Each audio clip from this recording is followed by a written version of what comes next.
Yemen, which already suffers the world's gravest humanitarian crisis, could get worse in 2019. UN officials say that if the key port of Hodeidah comes under attack, parts of the country could suffer famine. Fighting in Afghanistan took more lives last year than any other war on the planet. Without progress in peace talks among the Taliban, the United States and the Afghan government, this year's death toll could be even higher.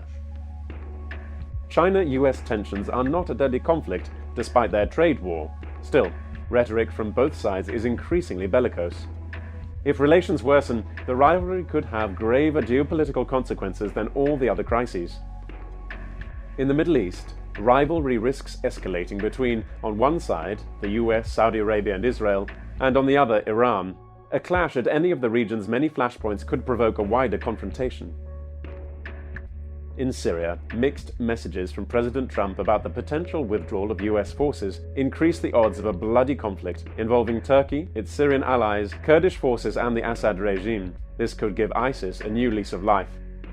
Nigerians go to the polls early in 2019 amid especially combustible electoral conditions. Boko Haram militants are resurgent, and the country is experiencing unprecedented levels of violence between farmers and herders. In South Sudan, 5 years of civil war have already killed 400,000 people. If a recent power-sharing deal between the president and rebels collapses, it could provoke a new bout of violence.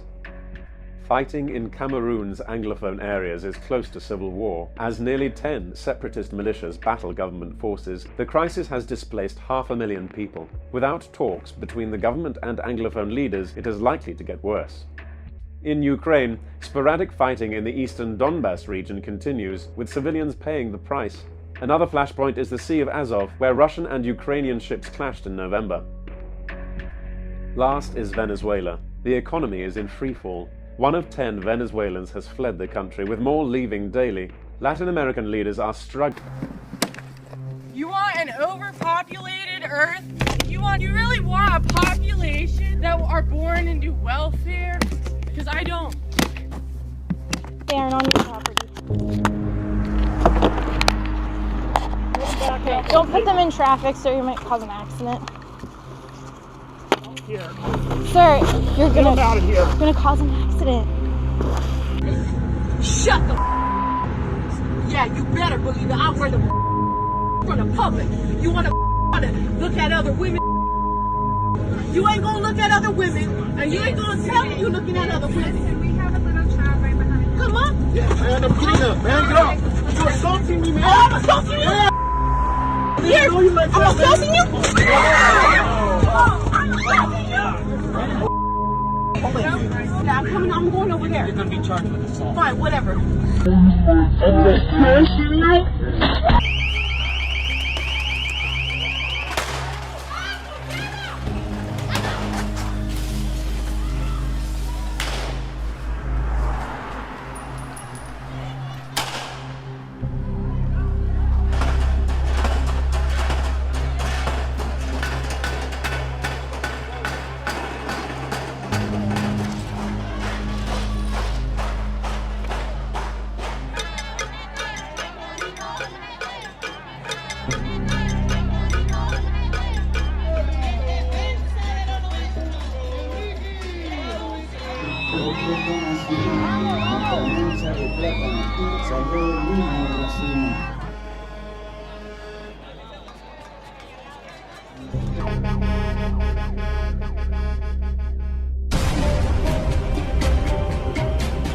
This is Agbabloshi, a suburb of Accra, the capital of Ghana.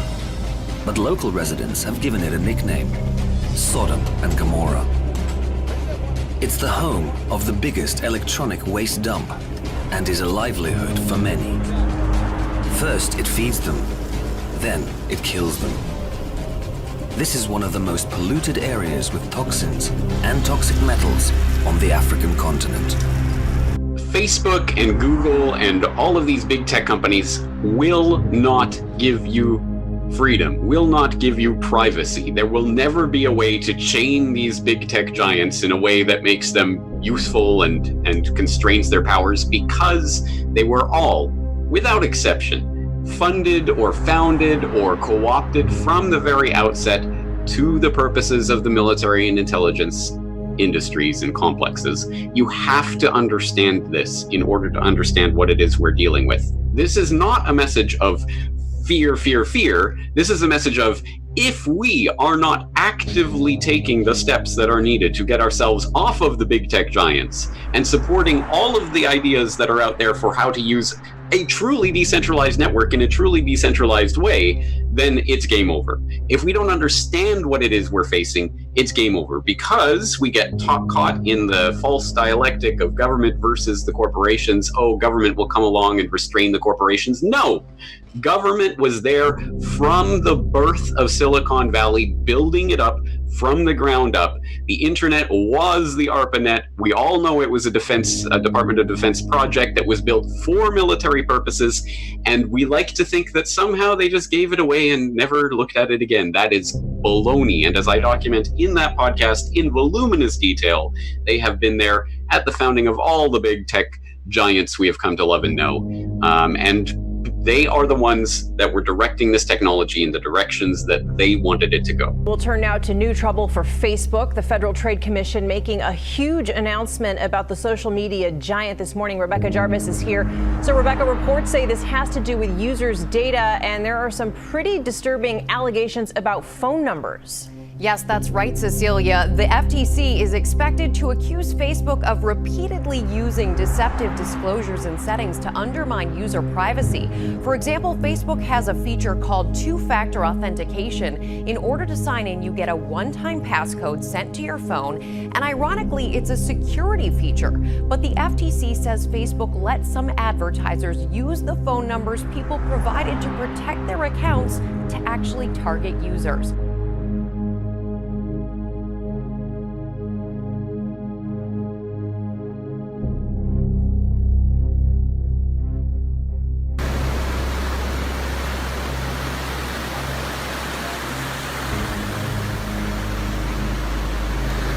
Oh my God, they came over here to talk to them that they violated. Yo, they violated them. They violated them. No, they violated them. Oh, they not stopping. Oh my God. Y'all get back in your car. Black. Black. Oh, they got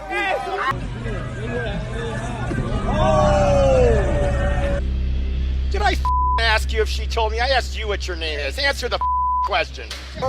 You pigs. Okay. Do you need police assistance, sir? Could you get the away from me, please? I haven't broken the law. Could you step away from me, please? I'm asking very nicely. Your reach is far enough to me. I've asked you to step away. I dare you to touch me. I dare you to. I dare you to touch me. Touch me. They think this is funny.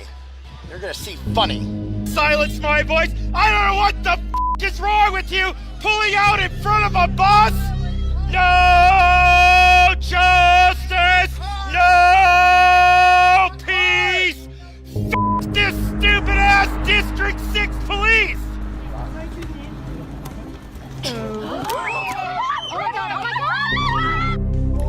There is good news. Unbelievable. The 9-year-old is okay. She received medical attention and was released. The park says the incident is being investigated. And get this, there was a witness who told CBS this morning that people were petting this bison. And all the reports are there were a group of about 50 that were very close by. They say stay 75 feet away. They are wild animals. We're seeing Islamists right now in the streets of Germany that are actually using the threat of right-wing terrorism as a recruitment tool, and the opposite is also true.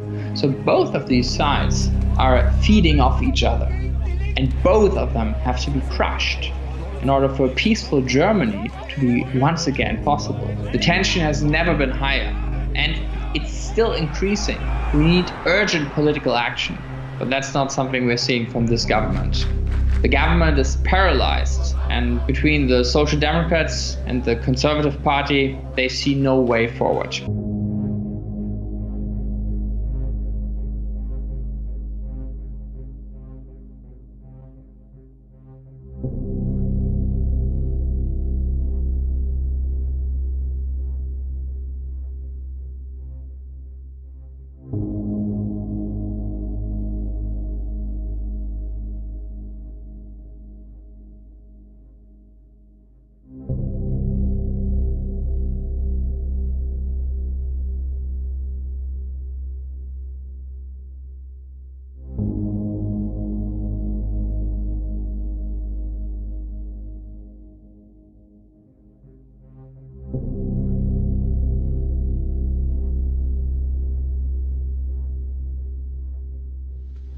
All these are the beginning of sorrows.